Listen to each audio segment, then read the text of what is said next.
प्रश्न संख्या 2। प्रश्न संख्या 2 में बोला गया है कि स्केल की सहायता से 12 सेंटीमीटर लंबाई की एक सरल रेखा को कंपास और पेंसिल की सहायता से 4 भागों में यहाँ बांटना है। 12 सेंटीमीटर का सरल रेखा है, इसे कितने भागों में बांटना है? 4 भागों में। अभी हम प्रश्न संख्या 1 में 2 भाग में बांटे थे सरल रेखा को, यहाँ 4 भाग में बांटना है। तो प्रोसेस वही रहेगा, वहाँ हम 2 भाग में बांटे थे और यहाँ हमें 4 भागों में बांटना है। तो चले सबसे पहले हमें क्या करना होगा, 12 सेंटीमीटर जो दिया गया सरल रेखा का लंबाई है उसे हम स्केल की मदद से खींचेंगे। तो चले इसे बनाते हैं। सबसे पहले 12 सेंटीमीटर का हम सरल रेखा खींचेंगे और हमेशा आप लोग याद रखिएगा कि पेंसिल को हमेशा सीधा रखें। ये सरल रेखा खींचे जिसकी लंबाई क्या है? 12 सेंटीमीटर है। यह रेखा आप लोग को दिखाई दे रहा है, 12 सेंटीमीटर का हम एक सरल रेखा खींच चुके हैं। अब इसे पहले हम लोग क्या करेंगे, 2 भाग में बांटेंगे। 2 भाग में बांटने के लिए अभी मैं बतलाई कि अंदाज से जो खींचा गया लाइन है उससे हम आधा से अधिक कंपास को फैला देंगे। यहाँ देखिए हम फैला दिए आधा से अधिक, एक अंदाज लेकर इसे फैलाएंगे और दोनों बिंदु पर रखते हुए हम सरल रेखा के ऊपर और नीचे हम वृत्तचाप काटेंगे। हमेशा पहला वृत्तचाप आप लोग बड़ा काटेंगे। अब हम दूसरे बिंदु पर कंपास को रख दिए और दूसरा वृत्तचाप काट रहे हैं। कट गया।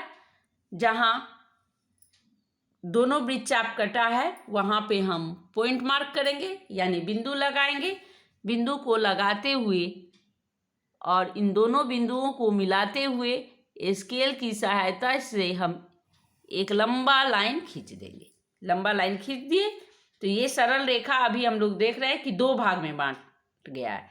एक भाग यहाँ से यहाँ हुआ और दूसरा भाग यहाँ से यहाँ हुआ। अब इसे हम 4 भाग में हमें बांटना है प्रश्न के अनुसार। तो फिर यही प्रक्रिया हम दोहराएंगे। ये पहले भाग को भी 2 भाग में बांटेंगे और दूसरे भाग को भी 2 भाग में बांटेंगे। तो प्रोसेस वही रहेगा।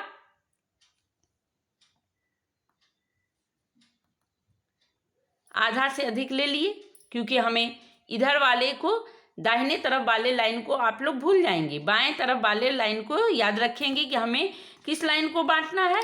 तो हमें इस लाइन को पहले बांटना है, उसके बाद फिर इस लाइन को हम बांटेंगे।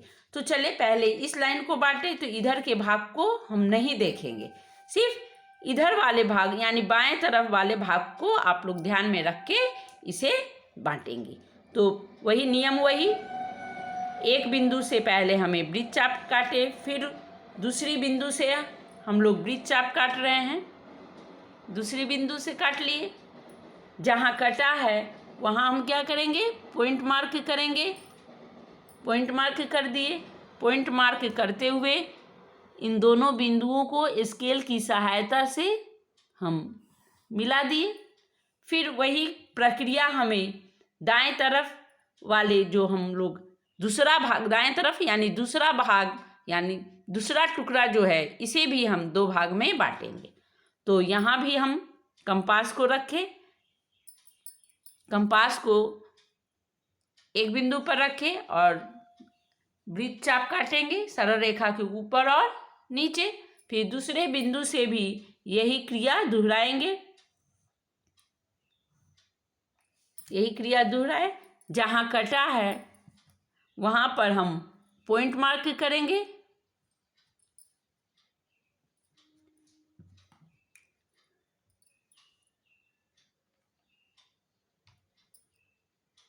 आप लोग को पहले भी मैं बतलाई कि पहला चाप बड़ा काटेंगे। यहाँ देखिए हमसे भी पहला चाप छोटा कटा था, इसे हम बड़ा कर दिए।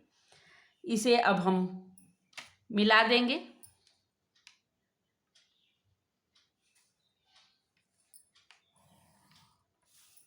अब ये सरल रेखा जो हम लोग खींचे थे ये 4 भाग में बट गया, पहला, दूसरा, तीसरा और ये चौथा।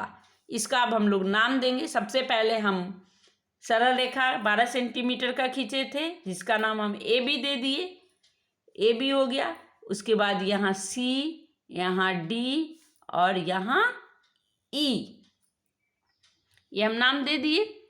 अब हमें देखना है कि ये चारों भाग की लंबाई बराबर है या नहीं। तो इसे हम स्केल की सहायता से मापेंगे चारों भाग को।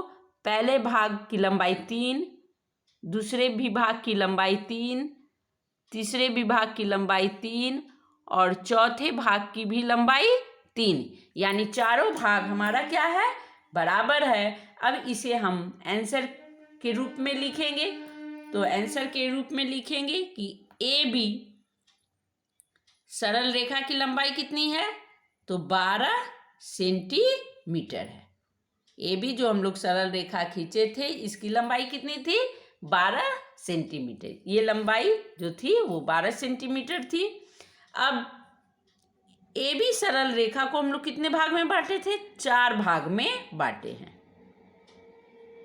और चारों भाग, जितने भाग में बांटेंगे उतना बटा का लाइन खींच के लिख देंगे, यानी 4 भाग में बांटा गया।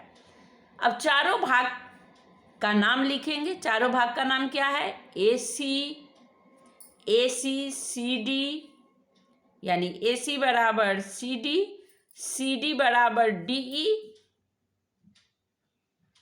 और डी ई बराबर क्या है, ई बी के। क्यों, क्योंकि चारों जो भाग है, चारों जो अंश है, इसकी लंबाई बराबर है। कितनी है, 3 सेंटीमीटर। तो इस प्रकार आप लोग इन दोनों सवालों को अपने अपने कॉपी में ध्यानपूर्वक वीडियो को देखते हुए बनाएंगी। अगले क्लास में मैं इसी प्रकार, जैसे आज हम लोग सरल रेखा को समद्विभाजित करना सीखे, तो अगले क्लास में हम लोग कोण को समद्विभाजित करना सीखेंगे। आज का क्लास मैं यहीं समाप्त करती हूँ। धन्यवाद।